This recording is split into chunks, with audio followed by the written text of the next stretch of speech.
bon, il y a 3 faits hyper chelous de maman que je fais depuis que j'ai ce petit bout avec moi. Le premier, c'est qu'avec Arthur, on note tout. On a un historique et le groupe s'appelle Hector.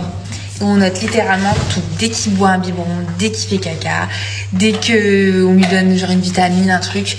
Depuis sa naissance, on a l'historique complet de tout ce qu'il a ingurgité. Et même pour vous dire, au début, on écrivait quand il faisait pipi, quand il dormait, s'il a bien fait son rot. Bon là maintenant, on s'est un peu calmé. Au début, je me demandais mais pourquoi on est les seuls à faire ça et tout, parce que dans mon entourage, pas trop.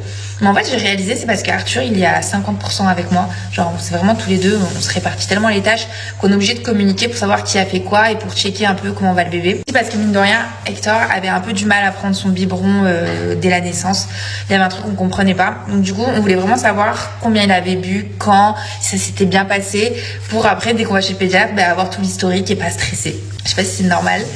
Deuxième fait bizarre, c'est que sous le lit d'Hector, donc ça c'est récent, c'est que depuis 3 jours, j'ai le Nanicare. En gros, ça capte toute sa respiration, son oxygène, s'il respire bien. C'est pour éviter les morts subites de nourrissons.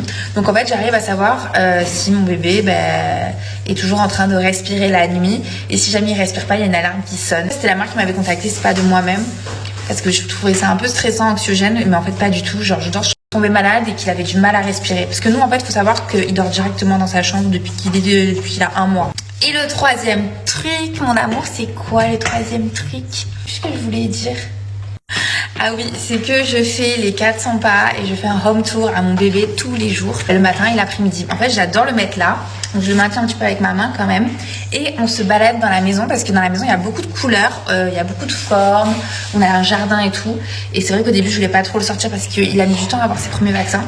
Et donc du coup, tous les matins, vous me voyez en train de marcher, de faire le tour de la maison, de lui montrer les pièces, etc.